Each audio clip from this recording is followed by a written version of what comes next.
औज़ुबिल्लाहि मिनश्शैतानिर्रजीम बिस्मिल्लाहिर्रहमानिर्रहीम। कल हमने सफ़ा नंबर 5 पढ़ा था और उसकी मैंने वजाहत की थी, मुश्किल अल्फाज के मानी लिखवाए थे और हम पढ़ रहे हैं सर सैयद अहमद ख़ान का लिखा हुआ मज़मून अपनी मददगार। तो उसी सिलसिले में आज हम सफ़ा नंबर 6 पढ़ेंगे और मैं उसकी जो है उसको पढ़ना शुरू करता हूँ। कौमी इंतज़ाम, उम्दा कवानीन के इजरा की ख्वाहिश, ये भी एक कदीमी और गलत ख्याल है। आगे सर सैयद अहमद ख़ान कहते हैं कि जो निज़ाम है, कौमी इंतज़ाम का मतलब है कि एक कौम का जो निज़ाम होता है और बेहतरीन कवानीन जो होते हैं, इनसे मुआशरे को बेहतर बनाने का जो ख्याल है। सर सैयद अहमद ख़ान कहते हैं कि कवानीन कानून की जमा है और इजरा कहते हैं जारी करना। तो सर सैयद अहमद ख़ान कहते हैं कि बेहतरीन निज़ाम को बनाना और बेहतरीन कवानीन को जारी करने की ख्वाहिश ये एक कदीम ख्याल है, कदीम पुराने को कहते हैं, और गलत ख्याल है। वो कहते हैं कि ये गलत है। सच्चा असूल ये है, वो कहते हैं कि इसकी जगह पे असूल ये होना चाहिए कि जो फिर आगे वो बयान करते हैं कि विलियम ड्रैगन कह लें, ड्रैगन कह लें, ये एक आयरलैंड, आपको मालूम है हिंदुस्तान के साथ इंग्लैंड के साथ ही एक मुल्क है आयरलैंड, शायद उधर यूरोप में है। तो वहाँ का कोई स्कॉलर था, तो उसने आयरलैंड का जो कैपिटल है उसका नाम है डबलिन। तो विलियम ड्रैगन का कौल नकल करते हुए सर सैयद कहते हैं कि विलियम ड्रैगन ने डबलिन की नुमाइशगाह कोई वहाँ पे थी, वहाँ पे कोई डेकोरेशन पीसेस या बाज़ार में किसी जगह पे खड़े हुए के और लोगों के बने हुए दस्तकारी कहते हैं हाथ के काम को, दस्त हाथ और कार काम। दस्तकारी का मतलब है कि हाथ से बनी हुई जो अशिया होती हैं उनको दस्तकारी कहते हैं, दस्तकारी से बनाई गई अशिया कहते हैं। कहा था कि जिस वक्त में वो विलियम ड्रैगन का कौल नकल करते हैं, इसको अंडरलाइन भी कर लें, ये पीछे इसका सवाल भी है और ये हमारे जो शॉर्ट क्वेश्चन है उनमें भी आ सकता है कि विलियम ड्रैगन का कौल नकल कीजिए, या डबलिन में विलियम ड्रैगन ने क्या कहा था, या डबलिन क्या है, या डबलिन में किस मुफक्कर ने क्या कहा था। इस तरह के मुख्तलिफ बदल के वो सवाल पूछ सकते हैं। वो विलियम ड्रैगन कहता है कि जिस वक्त मैं आज़ादी का लफ्ज़ सुनता हूँ, इसी वक्त मुझको मेरा मुल्क और मेरे शहर के बाशिंदे यानी शहर के लोग याद आ जाते हैं। हम अपनी आज़ादी के लिए बहुत सी बातें सुनते आए हैं, मगर मेरे दिल में बड़ा मजबूत यकीन है कि हमारी मेहनत, हमारी आज़ादी हमारे ऊपर मुनहसर है। मैं यकीन करता हूँ कि अगर हम मेहनत किए जावें, यानी मेहनत करते रहें और अपनी कुव्वतों को यानी अपनी सलाहियतों को ठीक तरह पर इस्तेमाल करते रहें, तो इससे ज़्यादा हमको कोई मौका या आइंदा की कभी तवक्को अपनी बेहतरी के लिए नहीं है। तो अगर हम अपनी सलाहियतों को सही इस्तेमाल करते रहें तो हमको इससे बेहतर कोई मौका नहीं मिलेगा कि हम आज़ादी हासिल कर लें और हम दूसरी कौमों के मोहताज ना रहें। और आइंदा की कभी तवक्को कहते हैं मजबूत उम्मीद, कभी मजबूत और तवक्को उम्मीद, यानी हमें इससे ज़्यादा कोई उम्मीद वाला लम्हा नहीं मिलेगा जब हम अपनी मदद खुद करते रहें, मेहनत करते रहें और अपनी बेहतरी के लिए काम करते रहें, तो हमारे लिए इससे बेहतर कोई वक़्त हमें नहीं मिलेगा। और इस सिलसिले में वो अपने शहर के लोगों का जिक्र कर रहे होते हैं। इस्तक़लाल कहते हैं किसी चीज़ पे कायम रहना, यानी एक चीज़ के ऊपर मुसलसल कायम रहना और अमल करते रहना। इस्तक़लाल और मेहनत कामयाबी का बड़ा ज़रिया है। इसको कर लें, स्क्वायर बना लें इसके ऊपर नीचे। ये एक कौल है और बहुत अच्छा कौल है, ये विलियम ड्रैगन का ही एक कौल है। अगर हम एक दिली वलवले और मेहनत से काम किए जाएंगे तो मुझे यकीन है कि थोड़े ज़माने में हमारी हालत भी एक उम्दा कौम की मानिंद का मतलब है तरह, आराम और खुशी और आज़ादी की हो जाएगी। अब यहाँ देखें, ये यहाँ पे ये दो इन्वर्टेड कामास लगे हुए हैं, ये बंद किया हुआ यहाँ से और शुरू हुआ था वो ऊपर दूसरी लाइन के दरमियान से। तो ये बता रहे हैं, इन्हें के उर्दू में कहते हैं कौसैन। तो ये बता रहे इस बात की अलामत है कि ये जितनी भी 4-5 लाइनें हमने पढ़ी हैं, 1 2 3 4 5 6, तकरीबन 6.5 लाइनें जो हमने पढ़ी हैं, ये सर सैयद का कौल नहीं है। ये किसका कौल है? ये विलियम ड्रैगन का कौल है। तो sir Syed Ahmad Khan William Dragon के कौल को बयान कर रहे हैं अपने मजमून में, अपनी बात को ताकत देने के लिए, अपनी बात को सहारा देने के लिए। आगे सर सैयद कहते हैं कि इंसान की अगली पुश्तों के हालात पर ख्याल किया जाए, यानी गौर करने से ये मालूम होता है कि इंसान की जो मौजूदा हालत है वो इंसान के नस्ल दर नस्ल कामों से हासिल होती है। यानी इंसान के नस्ल दर नस्ल उसने जो मेहनत की हुई है ना, अगली नस्ल पिछली नस्ल का फ़ायदा उठाती है। मेहनती और मुस्तकिल मिजाज मेहनत करने वालों ज़मीन के जोतने वालों, ज़मीन के जोतने वालों का मतलब है ज़मीन को खोदने वाले, जिन्होंने अनाज उगाया ज़मीन को में जोतना। तो दरअसल ये होता है कि बैलों को या जानवरों को एक ख़ास अंदाज से बांध के तो उनसे हल चलाया जाता है ज़मीन में, उसे जोतना कहते हैं। कानों के खोदने, कानों का मतलब हमारे जिस्म के कान नहीं है, ये ज़मीन के अंदर जो होती है ना कानें, अंग्रेज़ी में आपको इनका मतलब आता ही होगा, माइंस कहते हैं जिसको।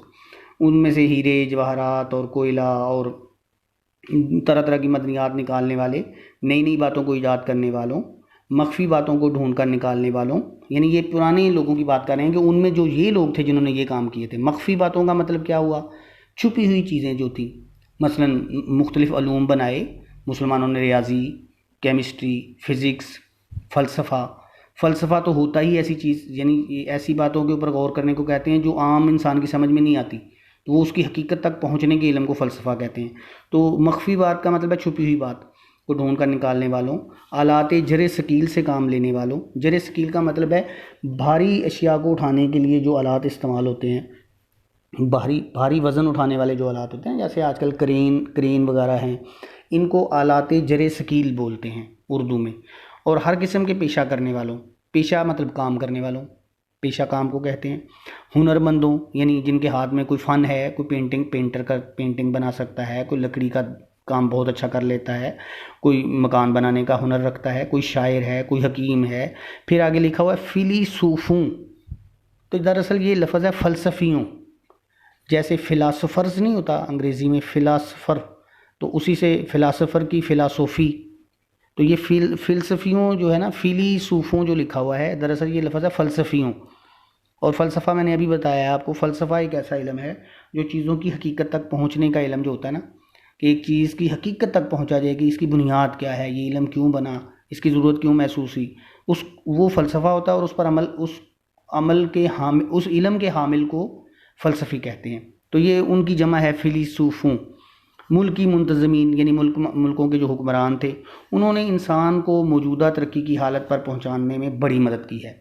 अब देखिए इस पैराग्राफ में सर सैयद अहमद ख़ान ने कितने लोगों का जिक्र किया, ज़मीन, कान, साइंस, जो बड़े भारी भारी आलात उठाने वाली मशीनें, हुनरमंद, शायर, हकीम, फ़लसफ़ियों कि उन तमाम लोगों ने जो पिछले दौर में काम किया, वो काम नस्ल दर नस्ल, बाप से बेटे, बेटे से फिर उसके बेटे, फिर उसके बेटे को पहुंचता रहा। और आज हम जिस हालत में हैं उन लोगों की मेहनत की वजह से हैं। एक नस्ल ने दूसरी नस्ल की मेहनत पर इमारत बनाई, यानी आज हम जो काम कर रहे हैं इससे पिछला काम तो हमारे आबा अजदाद ने किया हुआ है ना, तो हम उनकी बनाई हुई बुनियाद पे ऊपर फिर अपने हिस्से की दीवार कायम करते हैं। अगले आने वाली जो नस्ल है उसके ऊपर अपने हिस्से की दीवार कायम करेगी और ये इमारत बुलंद से बुलंदतर होती जाएगी और इसको एक आला दर्जे पे पहुंचाया है। इन उम्दा कारीगरों से जो तहज़ीब और शाइस्तगी की इमारत के मेमार हैं, तहज़ीब और शाइस्तगी की इमारत का मतलब ये है कि जो इंसानी किरदार की जो एक इमारत है ना, उसको बनाने वाले हैं। मेमार का मतलब है बनाने वाला, आम ज़ुबान में इसे मिस्त्री बोलते हैं, बनाने वाला। लगातार एक दूसरे के बाद होने वाली मेहनत और इल्म हुनर में एक बेतरतीबी की हालत में थी, एक तरतीब पैदा हुई है। और सर सैयद कहते हैं कि शुरू में जब काम होता रहा वो बेतरतीबा था, किसी ने कोई काम कर दिया, किसी ने कोई काम कर दिया, फिर आहिस्ता आहिस्ता नस्ल दर नस्ल लोगों ने पेशे मुंतखब कर लिए। जो लोहार है उसकी औलाद लोहारों वाला काम करना शुरू होगी, सुनार की औलाद सुनारों वाला काम करना शुरू होगी, लकड़ी के काम करने वालों की औलाद लकड़ी का काम करना वाला शुरू, यानी तरतीब पैदा होना शुरू हुई। बेतरतीबी में फिर तरतीब आहिस्ता आहिस्ता आती चलेगी। फ़कत के साथ इंसान सीखता जाता है ना। रफ्ता रफ्ता नेचर की गर्दिश ने, नेचर यहाँ आया है वक्त के मानों में, वैसे तो फितरत कहेंगे इसको, कुदरत कहेंगे, ये अंग्रेज़ी का लफ्ज़ नेचर है। तो यहाँ हम इसका मतलब लेंगे कि रफ्ता रफ्ता वक्त की गर्दिश ने, यानी ज़माने की गर्दिश ने मौजूदा नस्ल को उस ज़रख़ेज़ और बेबहा जायदाद का वारिस किया है। किसका? जो उसके आबा अजदाद ने उसके लिए छोड़ी थी। वो मेहनतों का जो नतीजा है वो इस नस्ल के सामने आया, इन्होंने फिर उसके आगे से नया काम शुरू किया जो हमारे पुरखों की होशियारी और मेहनत से मुहैया हुई है। पुरखों का मतलब है आबा अजदाद, हमारे बाप दादा की मेहनत और होशियारी से हमें मिली वो सारी जो जायदाद थी। कौन सी? हुनर की, इल्म की, हुनर की, इल्म की, फ़लसफ़े की, साइंस की, यानी कीमिया की, फ़िज़िक्स की, डॉक्टरी की, जो भी इसमें उलूम फ़नून उस वक़्त राइज थे, वो हमारे आबा अजदाद से पहुँचते पहुँचते हम तक पहुँचे। वक़्त गुज़रता गया, हम तक पहुँचते गए। और वो जायद हमको इसलिए नहीं दी गई कि हम सिर्फ मिसले मारे सरे गंज ही इसकी हिफाजत किया करेंगे। अंडरलाइन कर लीजिए, ये जुमला थोड़ा सा वजाहत तलब है कि जिस तरह ख़जाना होता है ना, एक कोई शख्स ख़जाना इकट्ठा करता तो कहा जाता था कि किसी जगह पे अगर ख़जाना छुपा हुआ हो और कोई चोर उसको जाएँ चोरी करने, तो उसको वहाँ पे अमूमन सांप मिलते हैं जो उसकी हिफाजत पे बैठ जाते हैं आगे। ये कहावत बनी हुई है, एक अफसाना है। तो उसके का हवाला दिया है कि हमें इसलिए ये सारी जायदाद नहीं मिली अपने आबा अजदाद से कि हम इसके ऊपर सांपों की तरह बैठ जाएं और उसकी हिफाजत करने लग पड़ें और कोई किसी को इसको हाथ ना लगाने दें। मिसल तो हो गया मिसाल से कि मिसाल मसलन यानी मिसले, ये 3 लफ्ज़ हैं। मिसल मिसाल, मार का मतलब होता है सांप, सर का मतलब होता है सर जो हमारा सर है, और गंज का मतलब होता है ये गुच्छा। यहाँ इसका मतलब है ख़जाना। तो मिसले मारे सरे गंज लफ्ज़ है, मिसले मार सरे गंज। इस पूरे को अंडरलाइन कर लें और इसका मतलब ऊपर लिख लें, ख़जाने की हिफाजत पर बैठे हुए सांप। ये इस लफ्ज़ का मतलब है। और आपको वैसे मैंने अलग-अलग भी बता दिया है कि जिस तरह ख़जाने के ऊपर बैठे हुए सांप होते हैं ना, उनकी मिसाल दी है सर सैयद ने कि हमें इसलिए नहीं अपने आबा अजदाद ने जायदाद दी अपने इल्म की कि हम उसके ऊपर सांपों की तरह बैठ जाएं और किसी को उस जायदाद में से ना हिस्सा दें और ना खुद उसकी कोई आगे बढ़ोतरी करें, उसको बढ़ाएं, बल्कि हमको इसलिए वो जायदाद दी गई है कि इसको तरक्की दें और तरक्की याफ्ता हालत में आइंदा नस्लों के लिए छोड़ जाएं, बल्कि इसमें मेहनत करें और अपनी आइंदा नस्ल के लिए पहले से बेहतर करके इसको छोड़ के जाएं। मगर अफसोस, सद हज़ार अफसोस। सद का मतलब 100 होता है और हज़ार को कहते हैं। तो अल्लामा कहते हैं, सर सैयद अहमद ख़ान कहते हैं कि 1000 बार अफसोस, 100,000 बार अफसोस कि हमारी कौम ने अपने पुरखों की छोड़ी हुई जायदाद को भी गिरा दिया, अपने आबा अजदाद की छोड़ी हुई जायदाद की कदर नहीं की और उतनी मेहनत नहीं की जितनी उन्हें मेहनत करनी चाहिए थी।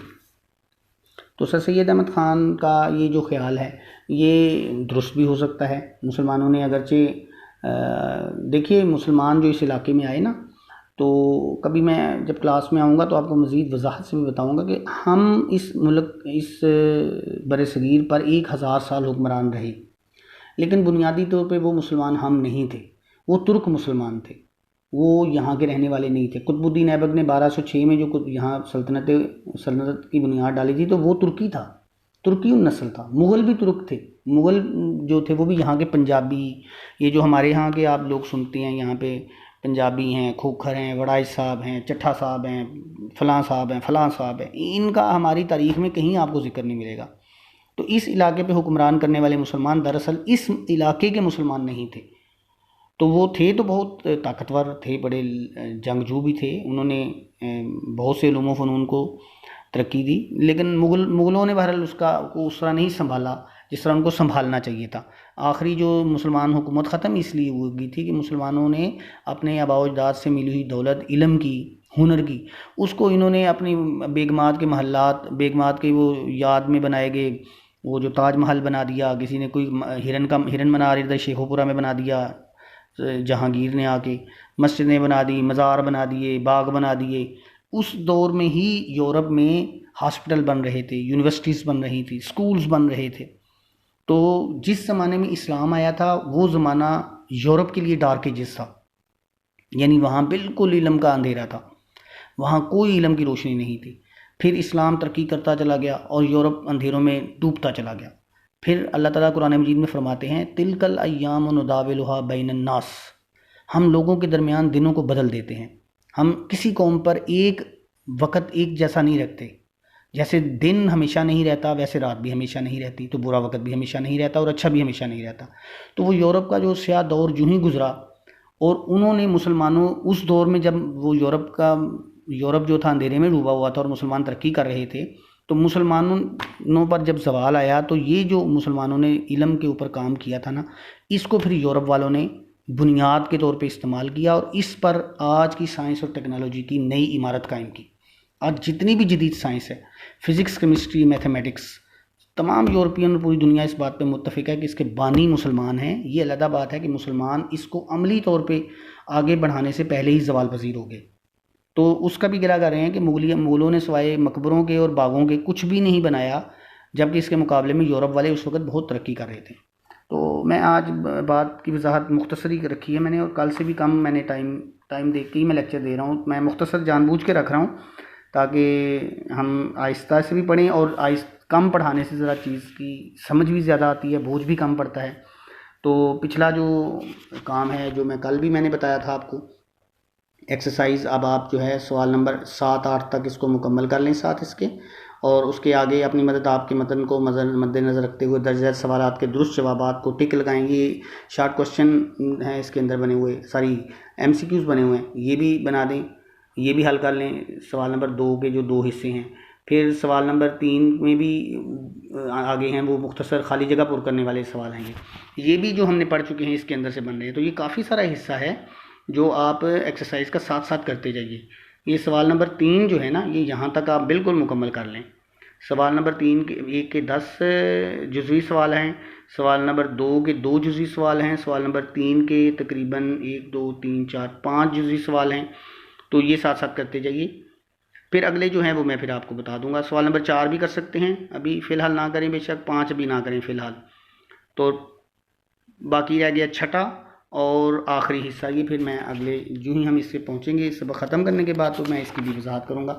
तो इंशाल्लाह अब हम जो है आखिरी सफ़ा जो है वो मेरा ख्याल रह गया है इसका सफ़ा नंबर 7, ये कल हम इसको पढ़ेंगे इंशाल्लाह, और अगर वक़्त बचा तो कल ही मश्क भी कर लेंगे या परसों फिर हम इसकी मश्क भी मुकम्मल कर लेंगे।